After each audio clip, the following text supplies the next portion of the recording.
Ok, esta es la práctica 1, buenas prácticas de laboratorio de biología molecular de la célula 2. ¿Qué son las buenas prácticas de laboratorio? Que se abrevian como BPL, buenas prácticas de laboratorio, o en inglés, Good Laboratory Practices. Pues estas son una serie de reglas y procedimientos que establecen qué condiciones, bueno, las condiciones bajo las cuales se va a planificar, realizar, controlar, registrar y archivar e informar los estudios realizados en un laboratorio.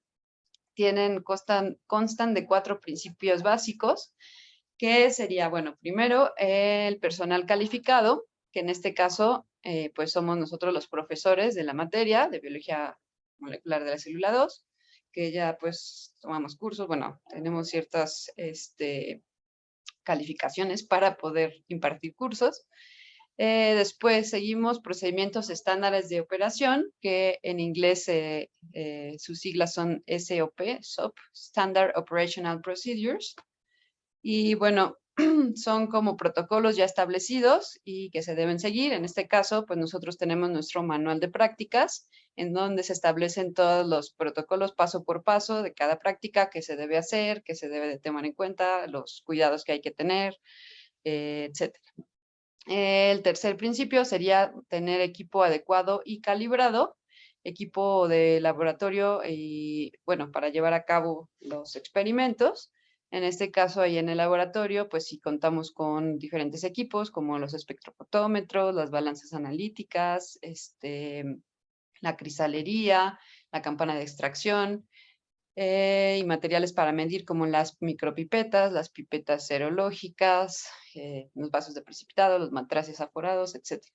Todos estos materiales pues son adecuados, cada uno tiene como cierto uso y son revisados periódicamente para que estén calibrados. ¿Qué significa esto? Que sí funcionan del modo adecuado y, por ejemplo, en el material de medición, calibrado es que mida exactamente, bueno, de un modo preciso lo que queremos medir. Si nosotros en una micropipeta calibrada estamos seguros que cuando queremos medir 1 mililitro, sí va a medir efectivamente ese mililitro.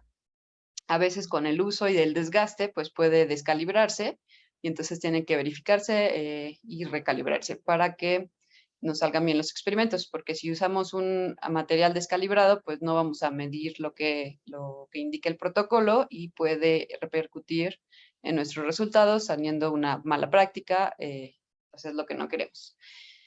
Otra cosa importante sobre el equipo, bueno, también para poder llevar un control de qué sirve y qué no sirve, qué tiene que arreglarse, pues tiene una bitácora de los equipos importantes como el espectrofotómetro, las centrífugas, etcétera, en donde en cada clase si hay algún imprevisto o algún error, pues notifica en la bitácora y ahí la pueden revisar los técnicos para ver cuál tienen que reparar. Y el último principio, pues, es contar con las instalaciones adecuadas. Ahí en el manual dice facilidades, pero según yo es como una mala traducción de facilities, que es en realidad instalaciones. Y pues este principio se refiere a pues tener un laboratorio adecuado con las mesas pues resistentes para materiales de un buen tamaño, con zonas de emergencia, de evacuación de emergencia, el lavado de ojos y, bueno, todos los aditamentos de seguridad, el extintor de incendios, etcétera. Además, pues también el equipo de laboratorio que se requiere, todo eso pues va dentro de las instalaciones. Ahora, en este curso que es virtual, pues las instalaciones adecuadas las tienen que ustedes propiciar en su casa. Puede ser lo más parecido al laboratorio que tenemos en casa, pues sería la cocina o alguna mesa libre donde esté ventilado, donde esté lejos de fuentes de electricidad o calor. O sea, si es en la cocina, pues sí, en la cocina, pero no juntito a la estufa, por ejemplo. Y pues aquí es su responsabilidad realizar los procedimientos que veremos de la manera más segura, aunque bueno, comparado a lo que vamos a hacer, a los reactivos que usamos en el laboratorio, pues los de casa son completamente seguros y hay bajo riesgo de que pasen accidentes. Aún así, pues siempre hay que tener en cuenta la seguridad. ¿Algún comentario? Bueno, entonces seguimos. Bueno, dentro de las normas oficiales mexicanas que se refieren o que tratan estos temas, pues está la NOM 052 de la Semarnat, que se publicó en el 2005, y este establece las características, el procedimiento de identificación, clasificación y los listados de residuos peligrosos. También tenemos la norma oficial NOM 018 STPS 2015, que es cuando se actualizó, y aquí se muestran los criterios y se clasifican e identifican las sustancias peligrosas durante su transporte, manipulación y almacenamiento. Su objetivo general es establecer los requisitos mínimos de un sistema para la identificación y comunicación de peligros y riesgos por sustancias químicas peligrosas que pueden afectar la salud o dañar el centro de trabajo. Toma en cuenta y se basa en otros sistemas internacionales que vamos a ver, como el de NFPA. Si vieron bueno, leyeron el artículo que vamos a discutir después, pues ese es de Cuba, entonces habla más como de cosas de Cuba, eso no era lo importante, sino sobre las prácticas de laboratorio, pero bueno, cada país tiene sus normas oficiales, que si bien como que entre todas tienen varias coincidencias, pues sí está más, bueno, está dividido por países. Algo que busca facilitar el sistema global armonizado que veremos después es pues lograr un sistema de pues esto de establecimiento de riesgos y procedimientos que sea estándar para todos los países y entonces así sea más fácil tener ciertos criterios globales. Bueno, dentro de estas normas básicas, de estas normas mexicanas, los conceptos básicos, tienen muchísimos conceptos, pero de los más básicos pues serían estos: identificación, peligro, riesgo, residuo, constituyente tóxico. ¿Qué es la identificación? Pues es una representación gráfica que va a proporcionar información de seguridad, higiene, es, bueno, más o menos una etiqueta de datos, ¿no? La información básica que va a tener el nombre de la sustancia en cuestión, el color de seguridad para poder identificarlo, o el pictograma, el tipo y el grado de riesgo, etc. Luego, el peligro se define como peligro la capacidad intrínseca de una sustancia química para generar daño derivado de su toxicidad, inflamabilidad o reactividad. El riesgo, pues sería un riesgo, es la probabilidad de que una sustancia química peligrosa afecte la salud o dañe el centro de trabajo. Hay sustancias más riesgosas que otras. Entonces, pues también de eso depende su manipulación. Luego, los residuos, que sería cualquier material o producto que ya no se puede usar nuevamente en el proceso en el que se generó. Es un desecho. Y un constituyente tóxico sería cualquier sustancia química contenida en un residuo que por su toxicidad, ya sea ambiental, aguda o crónica, puede producir en organismos vivos lesiones, enfermedades o, bueno, en los casos más graves, implicaciones genéticas como mutaciones o incluso la muerte. Entonces, por eso es muy importante saber con qué estamos trabajando y tener un manejo adecuado. Aquí al menos no usamos cosas radioactivas o así, pero sí se llegan a usar constituyentes tóxicos como el formol, el cloroformo, que pueden ser cancerígenos, entonces sí hay que manejarlos con cuidado. Entonces, bueno, dentro de estos sistemas de clasificación, pues está el rombo de la NFPA o National Fire Protection Association, que es una entidad internacional voluntaria creada para promover la protección y prevención contra el fuego en general y contra, bueno, los accidentes. Como vieron en su manual, pues fue creada en Estados Unidos en los 50s y se adoptó ya como sistema de clasificación, creo que en los 80s más o menos. Y bueno, este sistema es sencillo, consiste en asignar colores y números y dar en base a eso una clasificación de cada reactivo o producto. Entonces maneja una escala del 0 al 4, dependiendo del grado de su peligrosidad, donde 0 pues va a ser no es peligroso y 4 como lo más peligroso. Entonces cada color tiene 4 colores y cada color está asociado a un peligro específico. Por ejemplo, bueno, tenemos aquí el rombo, arriba está el rojo, que indica el peligro de inflamabilidad. Del lado derecho tenemos el amarillo, que indica reactividad. Abajo en blanco son casos especiales y del lado izquierdo en azul están los riesgos a la salud. Bueno, esto ya lo mencioné. La reactividad, bueno, es como el riesgo de inestabilidad o qué tan inestable es el reactivo, ¿no? Azul es para la salud y rojo inflamabilidad. Y como les digo, tiene una escala de grados del 0 sería el menos riesgoso al 4 al más riesgoso. Por ejemplo, para la salud, el 0 pues sería material normal, el 1 riesgo leve, 2 es riesgoso, 3 extremadamente riesgoso y 4 cuando ya es mortal. De inflamabilidad, igualmente, 0 es que no es inflamable, no se quema, 1 que es combustible si se calienta, 2 que es combustible, 3 es inflamable y 4 extremadamente inflamable. Ahorita vamos a ver los parámetros para pues, distinguir entre combustible, inflamable y extremadamente inflamable. Esos radican en la temperatura a la que un material puede pues, quemarse o pues sí, inflamarse incluso de modo espontáneo. Cuando son ya extremadamente inflamables, con que haya una pequeña chispa, pues se puede prender. Para la parte de reactividad, pues tenemos 0, sería estable. 1 es inestable si se calienta. 2, hay un cambio químico violento cuando reacciona con otros reactivos. 3, que puede detonar, pero requiere una fuente de inicio. Y 4, que puede detonar instantáneamente. Para riesgos especiales son cuando los reactivos tienen alguna de estas características, por ejemplo, es un riesgo biológico, tiene este simbolito, se ve muy pequeño, pero ya saben, biological hazard en inglés. Cuando es radioactivo, tiene este otro simbolito característico.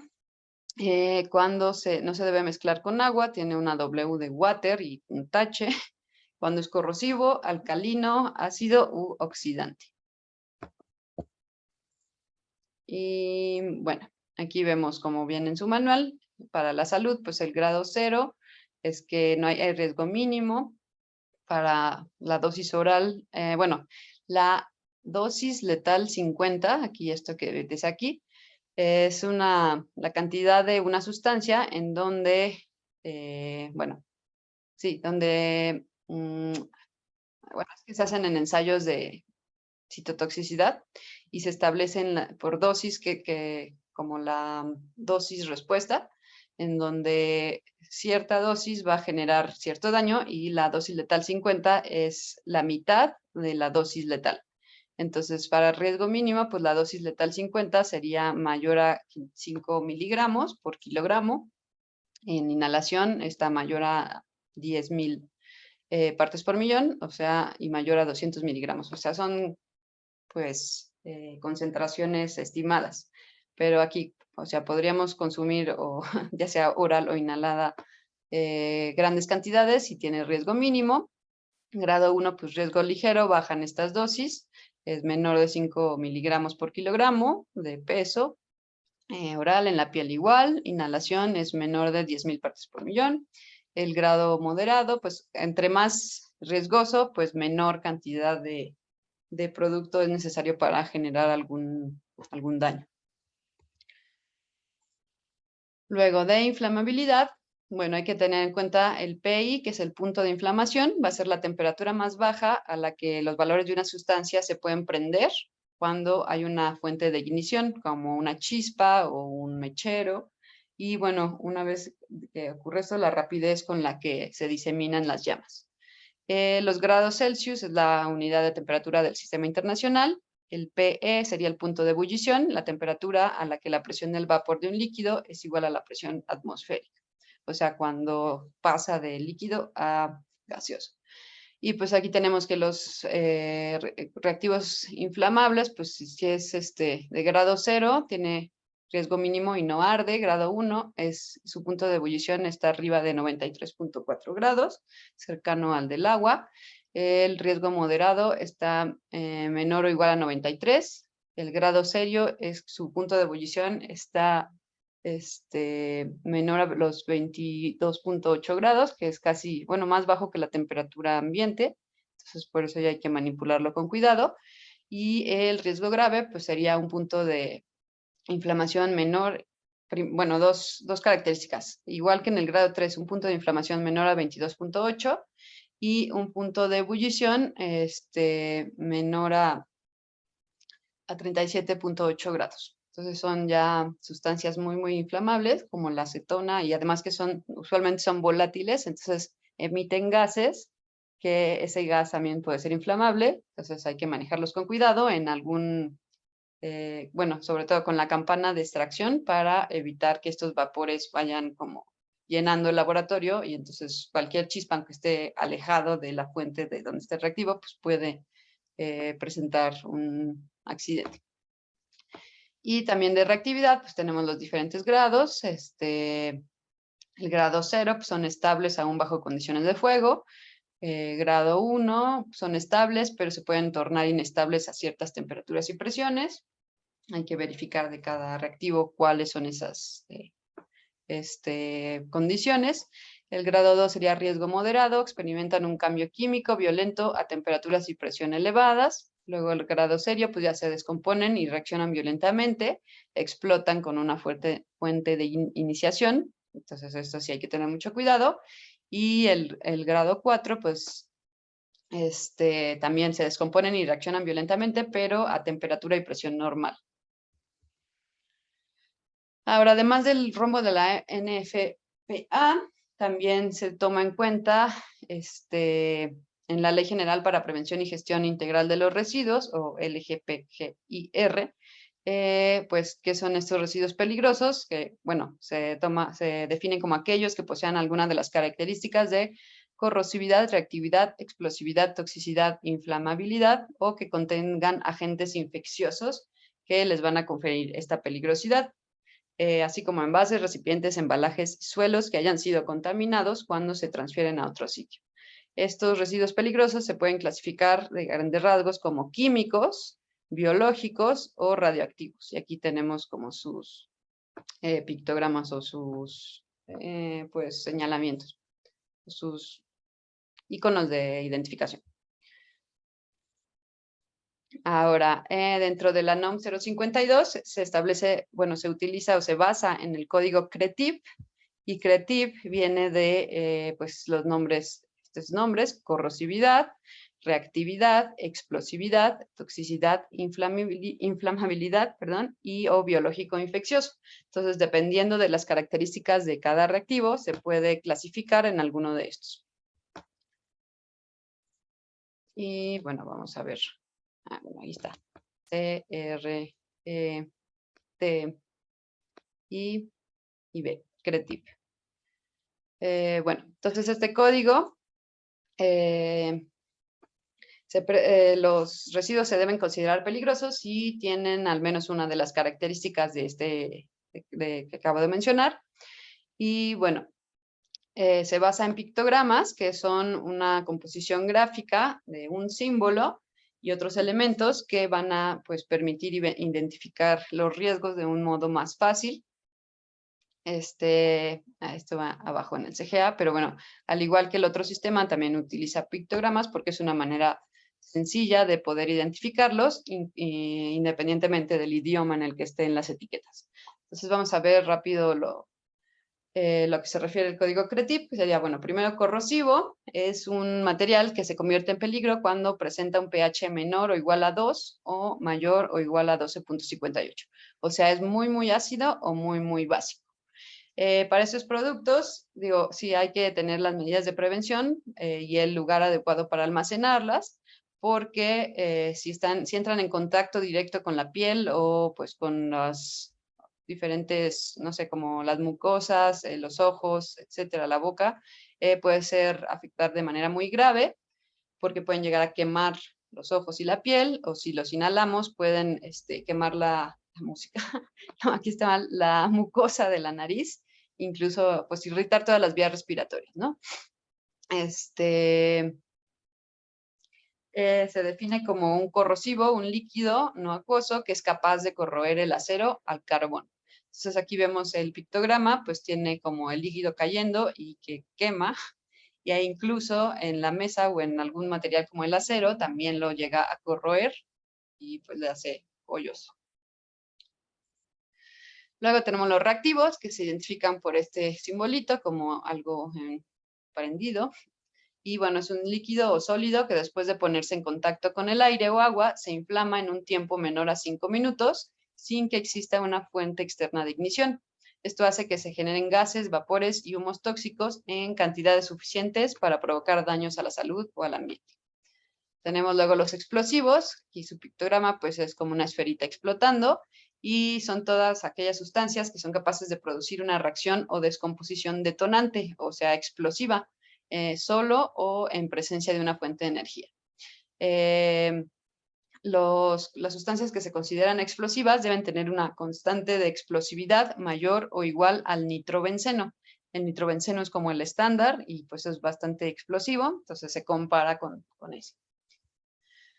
Luego tenemos los residuos tóxicos, que va a ser cualquiera que contenga constituyentes tóxicos listados en la tabla 2 de la norma oficial vigente. Son, pues ahí están especificados y a una concentración mayor a los límites que se señalan. Por ejemplo, de los que vale la pena mencionar, el arsénico es con el límite de 5 miligramos por litro, el níquel igual 5 miligramos por litro, el mercurio 0.2 miligramos por litro, este es mucho más tóxico, la plata igual 5 miligramos por litro, el cloroformo 6 miligramos, el fenol 14.4 miligramos por litro. Si algún residuo contiene, por ejemplo, alguno de estos constituyentes, pero en un límite menor al establecido, no se considera tóxico. Cuando sobrepasa este límite, pues ya es cuando hay que considerarlo tóxico. Luego tenemos los inflamables.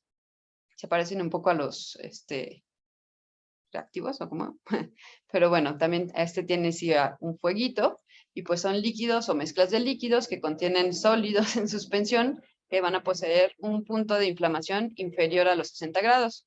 Cuando son sólidos, pues son un sólido capaz de provocar fuego por fricción, absorción de humedad o cambios químicos espontáneos a 25 grados, que es la temperatura estándar, y pues aquí es como cercana a la temperatura ambiente.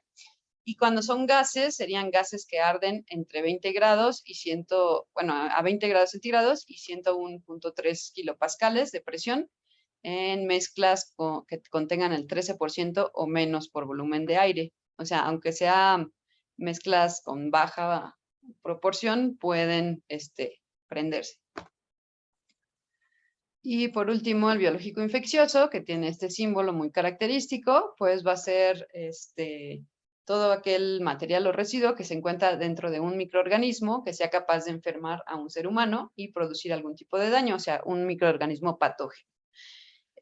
O también cualquier residuo proveniente de algún organismo que puede estar contaminado, por ejemplo, la sangre líquida y los derivados de esta, cuentan como residuo biológico, recipientes desechables que hayan contenido sangre o algunos cultivos de bacterias, como cultivos infecciosos, bacterias o microorganismos, no sé, hongos, protozoarios, etcétera. Cadáveres de animales, ¿esto por qué? Pues porque son fuente o sea, ya que están muertos los animales, pueden generar que se propaguen las bacterias infecciosas y entonces contaminan a lo demás, fluidos corporales, secreciones, así como objetos punzocortantes que hayan estado en contacto con la sangre.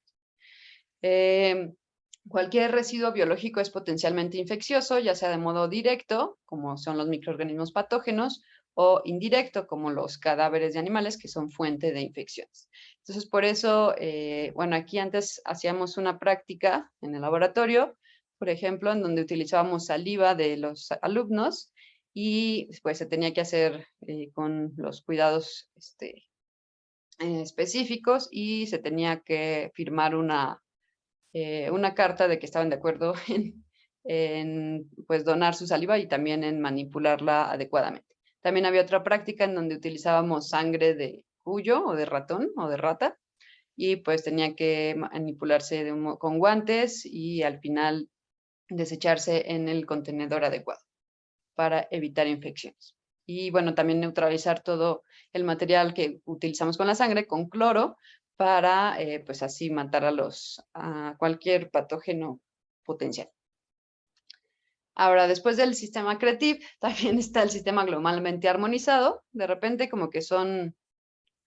no, la sangre del ratoncito se compraba en el bioterio y ahí la sacaban por nosotros. Creo que costaba 50 pesos la sangre de todo un rato y se cooperaba en el grupo y ya te daban el tubito con sangre. Hace mucho, mucho tiempo, bueno, no tanto, pero antes de que estuviera este manual, también se hacía esa práctica, pero en teoría creo que era con la sangre de algún alumno y teníamos que pues solicitar el permiso y ahí el profesor tenía que sacarle la sangre, pero estaba más difícil. Ya cuando lo cambiaron a que la sangre ya no la daban, pues estaba más fácil.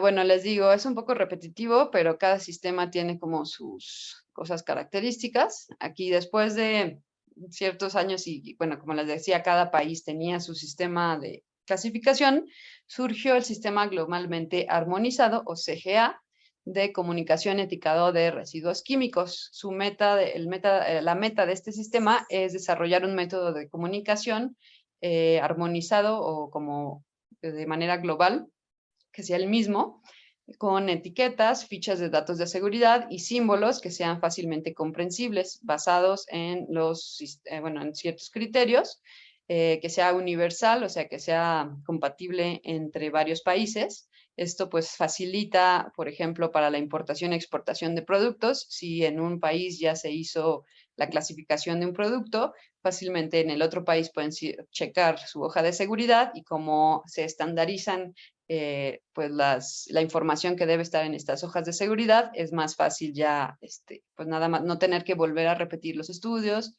y verificar a tanto detalle, sino que ya está clasificado y pues es mucho más fácil así mantener pues la misma clasificación entre diferentes países.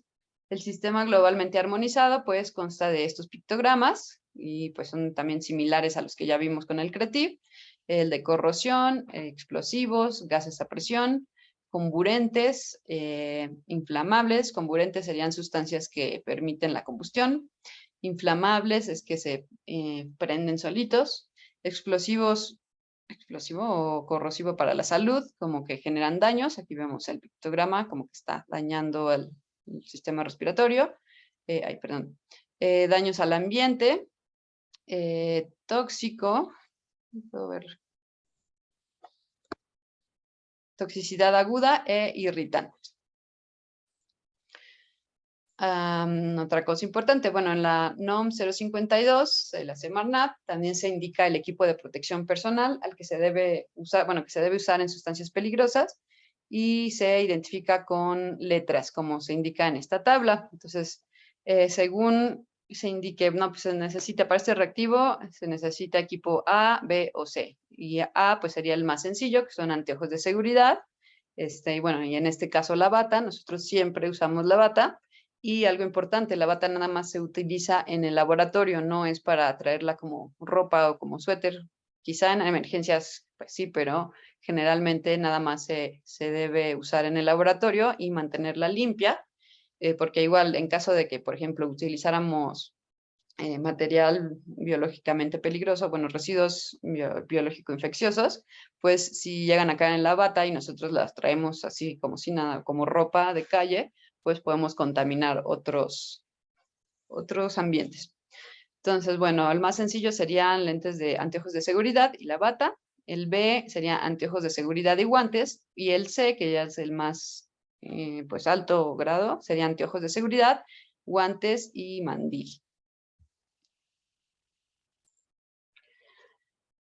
Bueno, ahora ya que vimos los sistemas de clasificación, vamos nada más a repasar un poco de las normas de seguridad, cómo se debe trabajar en un laboratorio, qué se debe hacer y qué no se debe hacer.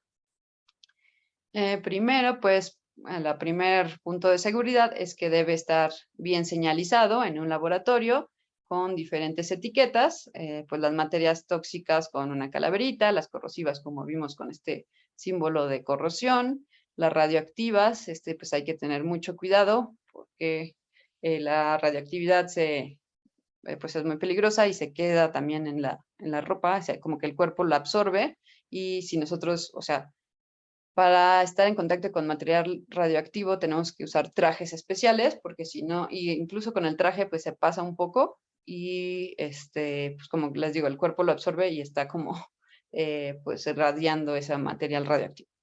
y riesgo biológico. Entonces tiene que estar bien señalizado y también pues las zonas de evacuación, hacia dónde, con flechas, cómo se debe de evacuar, las zonas de la ducha de seguridad y el lavaojos, o al menos tenerlo ahí visible, el extintor y la toma para bomberos, ¿no?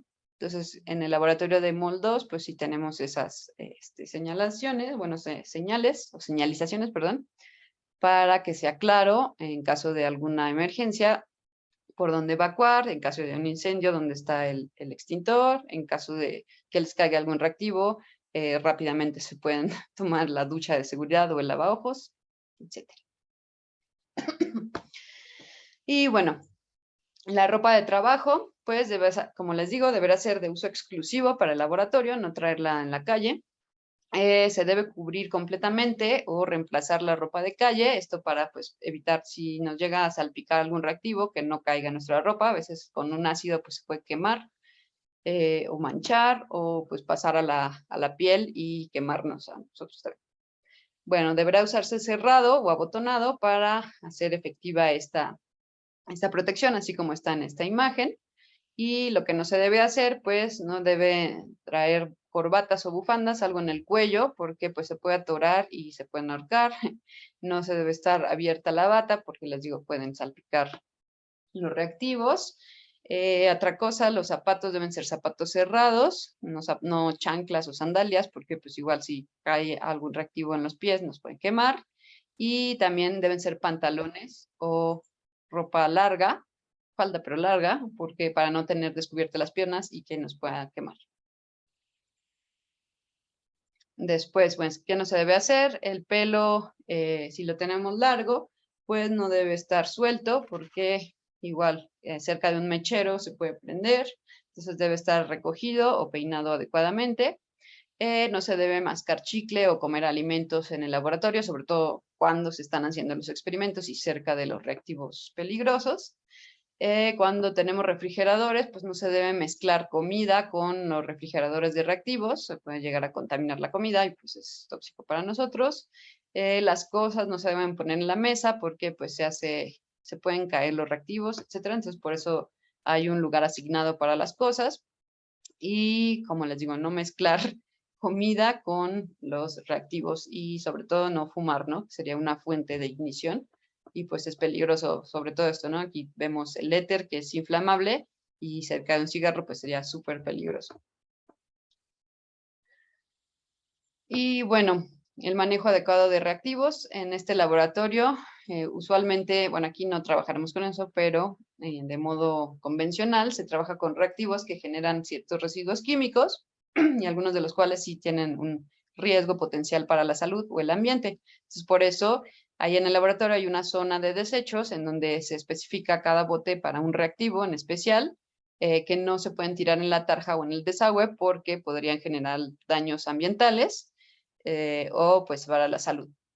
Entonces es importante el manejo correcto, control y eliminación de los residuos, ver sobre todo, revisar qué reactivo se va a utilizar, ver pues las indicaciones de seguridad y hacer caso y utilizar el equipo adecuado. Por ejemplo, hacer caso a ponerse tapabocas o gogles y en caso de que sea un reactivo inflamable, pues no ponerlo cerca del fuego. Otra cosa importante, pues no dejar reactivos sin etiquetar, y sobre todo mezclas, porque así pues nadie va a saber qué es y si es algo peligroso se puede desechar de modo incorrecto. Si nosotros hacemos una mezcla, hay que indicar qué contiene esa mezcla en nuestra bitácora y bueno, también etiquetarlo adecuadamente y ahí poner qué concentración tiene, qué componentes, cada uno en su concentración, quién lo preparó y la fecha en la que se preparó. Y eso lo veremos después en el ejercicio para que lo practiquen. Otra cosa importante, manipulación de sustancias químicas, pues nunca se deben tomar las botellas, sobre todo de ácido o cualquier material cáustico, o sea, una base muy fuerte, no se deben tomar por el cuello, pues se pueden resbalar y se rompe la botella y se desparrama todo el líquido. Entonces, el procedimiento seguro es sostenerlo firmemente alrededor del cuerpo y con ambas manos, o utilizar un portador. Otra cosa importante, que igual ya lo repetí, pero es muy importante tenerlo claro, que nunca se debe pipetear un reactivo químico con la boca, porque por cualquier descuido, pues nos lo podemos tragar y nos quemaría pues el esófago y todas las vías respiratorias.